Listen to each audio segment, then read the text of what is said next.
प्रधानमंत्री नरेंद्र मोदी कल तीसरी बार पीएम पद की शपथ लिए और नरेंद्र मोदी के साथ कई मंत्रियों ने भी कल शपथ लिया। बिहार की बात करें तो बिहार के 8 मंत्रियों ने कल प्रधानमंत्री नरेंद्र मोदी के साथ शपथ लिया है। नमस्कार, मैं श्वेता और आप देख रहे हैं न्यूज़ फाउंडेशन। प्रधानमंत्री नरेंद्र मोदी तीसरी बार पीएम बन चुके हैं और बीते दिन हमने आपको तस्वीरें दिखाई थी जहां पीएम नरेंद्र मोदी शपथ लिए थे। तीसरी बार वो पीएम बने हैं और नरेंद्र मोदी के साथ बिहार के 8 मंत्रियों ने भी कल शपथ ली है। उनमें से किन किन मंत्रियों के नाम दर्ज हैं वो हम आपको बताएंगे, लेकिन इस बार बिहार का दबदबा केंद्र में देखने को मिला है, जहां सिर्फ बिहार अकेले राज्य से 8 मंत्री कल प्रधानमंत्री नरेंद्र मोदी के साथ शपथ ग्रहण समारोह में शामिल थे और उनके साथ शपथ लिए हैं। मोदी तीसरी बार सरकार में आ गए और बिहार को सबसे अधिक भागीदारी मिली है। राज्य के 8 सांसदों को मंत्री परिषद की दी गई है। इनमें से भाजपा से 4 और जदयू के 2 और लोजपा और हम के 1-1 सांसद हैं। 2024 लोकसभा चुनाव में बिहार एनडीए की 5 पार्टियां शामिल थी। इनमें राष्ट्रीय लोक मोर्चा के एकमात्र उम्मीदवार उपेंद्र कुशवाहा हारे हैं। इसके अलावा अन्य 4 पार्टियों को मंत्री परिषद में जगह मिली है। इससे साफ है कि बिहार में एनडीए के सभी घटक दलों को पीएम मोदी ने अपने मंत्री परिषद में जगह दी है।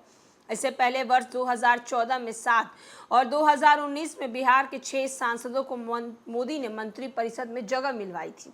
2014 में एनडीए में भाजपा, लोजपा और रालोसपा थी। 2014 में भी एनडीए के सभी घटक दलों को मंत्री परिषद में शामिल किया गया। भाजपा के 5, लोजपा और रालोसपा के 1-1 सांसद मंत्री बने थे। तब भाजपा के राधा मोहन सिंह, रविशंकर प्रसाद, अश्विनी कुमार चौबे, राजीव प्रताप रूढ़ी और रामकृपाल यादव शामिल थे। लोजपा के रामविलास पासवान और रालोसपा के उपेंद्र कुशवाहा मंत्री बने थे। 2019 में 6 सांसदों को मौका मिला था। इनमें भाजपा के 5, लोजपा के 1 शामिल थे। भाजपा के गिरिराज सिंह, आर.के. सिंह, रविशंकर प्रसाद, अश्विनी चौबे और नित्यानंद राय थे। वहीं लोजपा से रामविलास पासवान मंत्री बने थे। जदयू ने मंत्रिमंडल में शामिल होने से इनकार कर दिया था, बाहर को समर्थन दिया था। जदयू को तब एक मंत्री पद मिल रहा था जिसे पार्टी ने स्वीकार नहीं किया। हालांकि बाद में बदलती राजनीतिक परिस्थितियों में जदयू के तत्कालीन राष्ट्रीय अध्यक्ष आर.पी. सिंह को मोदी मंत्री मंडल का हिस्सा बने। रामविलास पासवान के निधन के बाद उनके छोटे भाई लोजपा सांसद पशुपति कुमार पारस केंद्रीय मंत्री बनाए गए।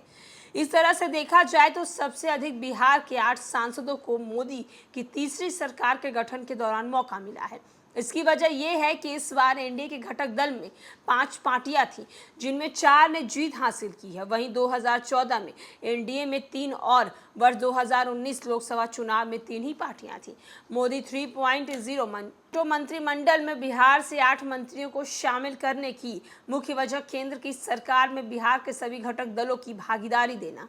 हालांकि चर्चा थी कि भाजपा और जदयू को चूंकि 12-12 सीटों पर जीत मिली है, इसीलिए बिहार फॉर्मूला के तहत सरकार की भागीदारी भी सामान्य होगी।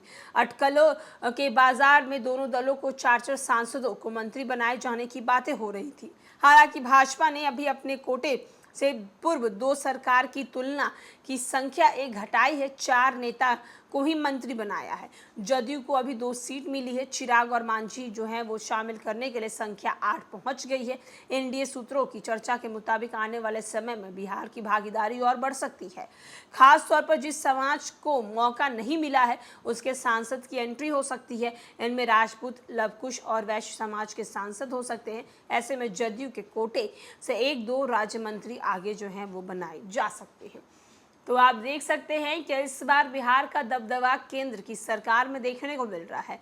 बिहार से 8 मंत्री बनाए गए हैं। ये अलग बात है कि 4 मंत्री भाजपा के हैं और 2 मंत्री जदयू से हैं, 1 मंत्री हम पार्टी से हैं और 1 मंत्री लोजपा रामविलास से हैं, यानी कि चिराग पासवान की पार्टी से हैं। तो वहीं दूसरी ओर आपको बताते चलें कि प्रधानमंत्री नरेंद्र मोदी ने तीसरी बार शपथ ग्रहण किया है और शपथ ग्रहण करने के साथ ही बिहार के इन 8 मंत्रियों ने भी उनके साथ शपथ लिया है और जिसकी तस्वीरें जो हैं हमने आपको कल दिखाई थी। वहीं दूसरी ओर कहीं ना कहीं इस बार बिहार का दबदबा जो है वो केंद्र सरकार पे दिख रहा है। फिलहाल के लिए इस अपडेट में इतना ही।